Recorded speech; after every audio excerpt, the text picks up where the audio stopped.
On September 28, 1828, while Shaka Zulu was walking to a secluded area away from his heavily guarded residence, he was brutally attacked. Shaka was stabbed to death in a calculated ambush, ending his rule abruptly. Some accounts suggest that he was also beaten before getting stabbed, ensuring there was no chance of escape. The assassination was orchestrated by his half-brothers, Dingane and Mhlangana, along with other disaffected nobles. They lured Shaka from his usual security precautions, exploiting the king's vulnerability. Shaka's death marked the end of an era of both fear and innovation. Dingane assumed the throne, though his reign lacked Shaka's military genius.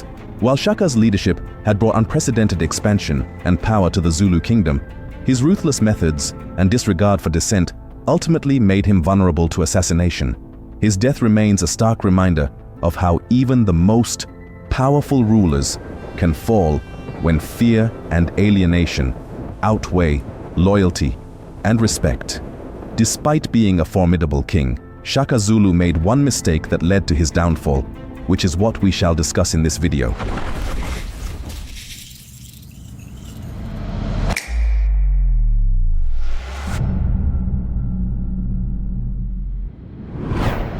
Shaka Zulu, one of the most iconic and formidable leaders in African history, was born around 1787 in the small Zulu settlement near present-day KwaZulu-Natal, South Africa. His early life was marked by hardship and instability. He was the illegitimate son of Senzangakona, the chief of the Zulu clan, and Nandi, a woman of the Langeni clan. Because of his illegitimacy, Shaka and his mother were ostracized by Senzangakona's court, forcing them to live in exile among the Mthethwa and other neighboring clans. This period of displacement profoundly shaped Shaka's character, instilling in him resilience, determination, and an acute understanding of loyalty, survival, and the dynamics of tribal politics. As a young man, Shaka demonstrated exceptional physical strength, intelligence, and military aptitude, which caught the attention of leaders among the Mthethwa, a powerful confederation of clans in the region. Shaka's rise to prominence began under the mentorship of Dingiswayo, the chief of the Mthethwa, who recognized Shaka's leadership potential. Dingiswayo introduced him to modernized military strategies, organizational discipline, and the importance of centralized command, which were revolutionary in a region dominated by loosely organized clans. Shaka quickly distinguished himself as a brilliant strategist and fearsome warrior. After serving in the Mthethwa army, he returned to the Zulu clan following the death of his father, Senzangakona, around 1816. The Zulu kingdom at that time was small and fragmented, consisting of scattered settlements with little cohesion or centralized authority. Shaka seized the opportunity to unite the Zulu under his leadership, combining both diplomacy and force. Using innovative military tactics and psychological warfare, he consolidated neighboring clans through conquest and alliance, transforming the small Zulu chiefdom into a formidable military power. One of his most revolutionary contributions was the development of the Iklwa, a short stabbing spear designed for close combat, which replaced the traditional throwing spear. He also introduced the bullhorn formation, a sophisticated encircling maneuver that allowed smaller forces to defeat larger armies. Under Shaka, military service became the foundation of social organization. Regiments were trained rigorously, loyalty was enforced through discipline, and age-based military units structured Zulu society. Shaka's reign as king, from approximately 1816 to 1828, was characterized by both unprecedented expansion and intense brutality.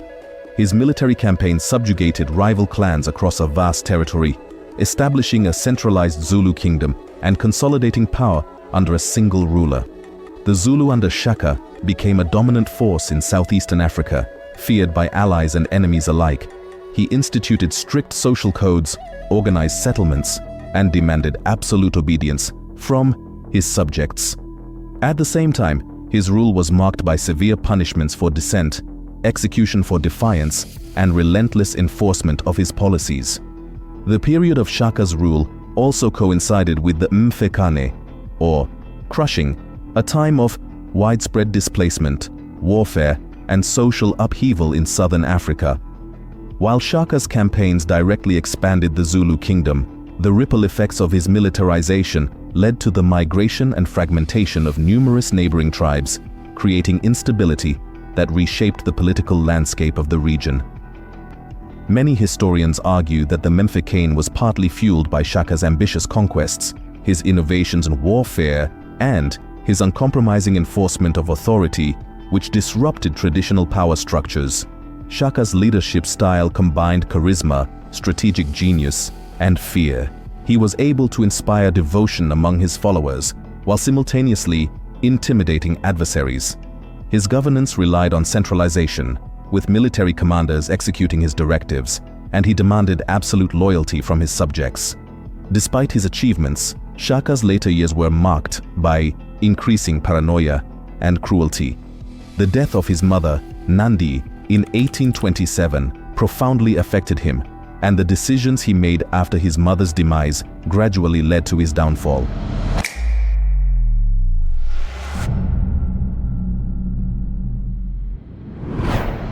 Shaka Zulu, one of the most celebrated and feared leaders in African history, is remembered for his military genius, political acumen, and the transformation of the Zulu nation into a dominant regional power.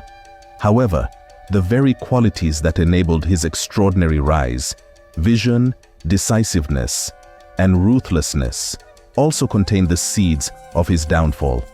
Among the many factors that contributed to his assassination in 1828, the single fatal mistake that precipitated his demise was his increasingly erratic and oppressive behavior following the death of his mother, Nandi, which alienated his closest allies, chiefs, and even family members.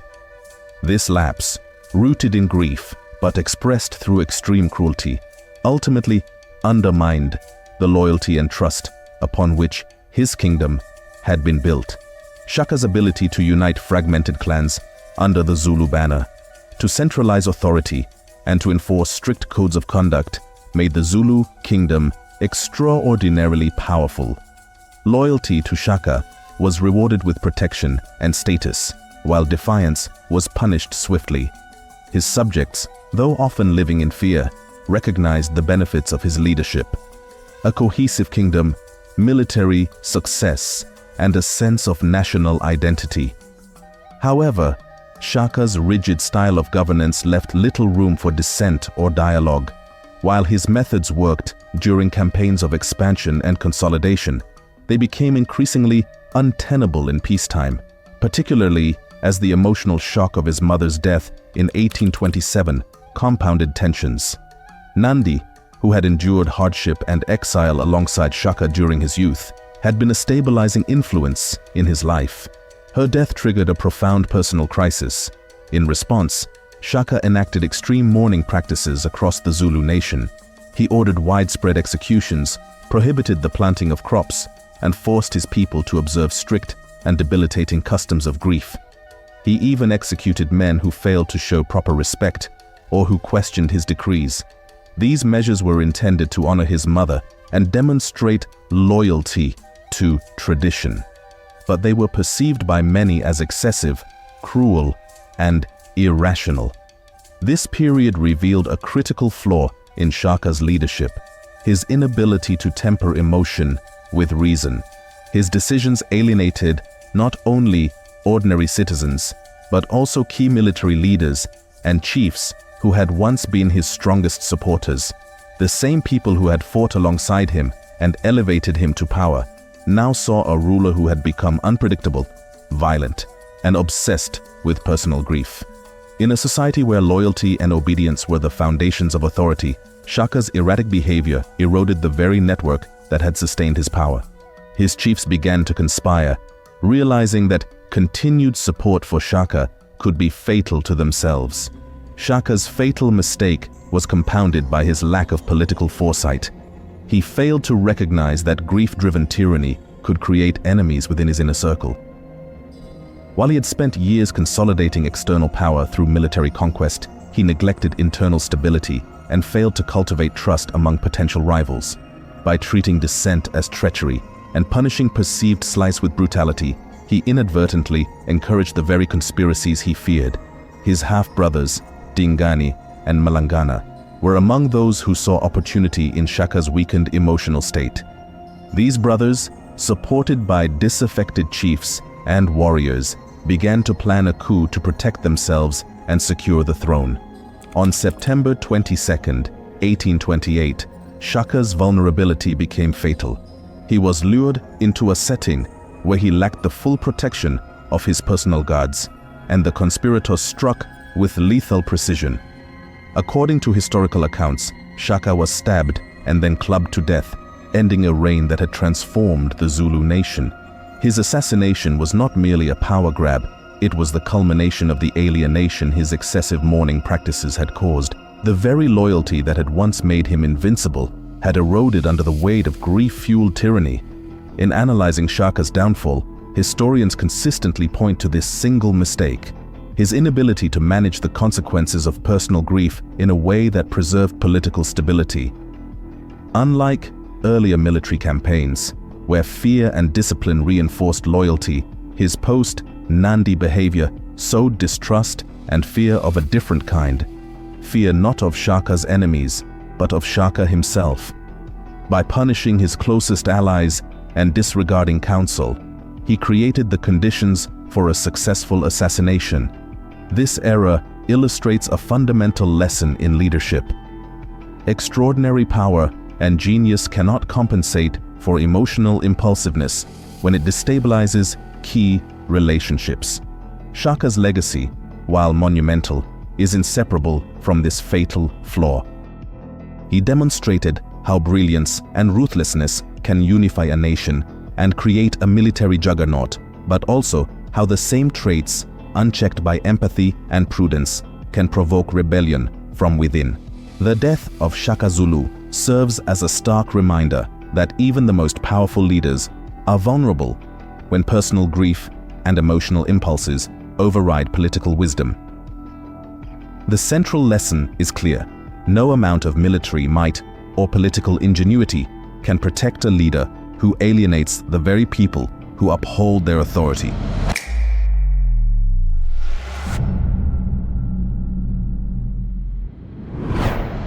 After the death of Shaka Zulu in 1828, the Zulu kingdom entered a period of uncertainty and gradual transformation. Shaka's half-brother, Dingane, ascended the throne, inheriting a kingdom that was militarily formidable but politically unstable due to internal discontent and the resentment Shaka's extreme rule had created. Dingane's reign, 1828 to 1840, reflected both continuity and change.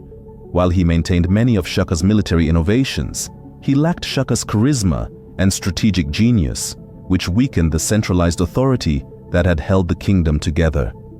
Life in the Zulu kingdom became more turbulent after Shaka's assassination. The social and political structures he had imposed, rigid age regiments, military hierarchy, and centralized control, remained, but loyalty to the monarch was less absolute. Chiefs and subordinates who had previously feared Shaka began asserting their influence, sometimes resisting Dingane's authority. This internal friction led to sporadic rebellions, power struggles, and a slower pace of territorial expansion compared to Shaka's rapid conquests. Economically and socially, the kingdom also experienced strain. The wars and migrations during Shaka's reign, part of the Mhlangana, had displaced neighboring tribes, leading to continued instability in surrounding regions.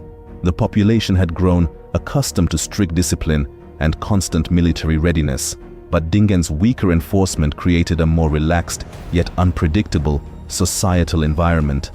Externally, Dingane faced new threats, particularly from European settlers and rival African groups. His reign saw increased interaction and eventual conflict with the Voortrekkers, Dutch settlers moving into the interior of southern Africa, culminating in notable confrontations, such as the Battle of Blood River in 1838. These conflicts signaled a shift in the kingdom's priorities, as diplomacy and defense became increasingly important alongside military conquest. In summary, life in the Zulu kingdom after Shaka's death was marked by political uncertainty, fluctuating loyalty, and growing external pressures, signaling the end of Shaka's era of absolute power and the beginning of a more contested, fragile phase in Zulu history. Thanks for watching and see you on our next video.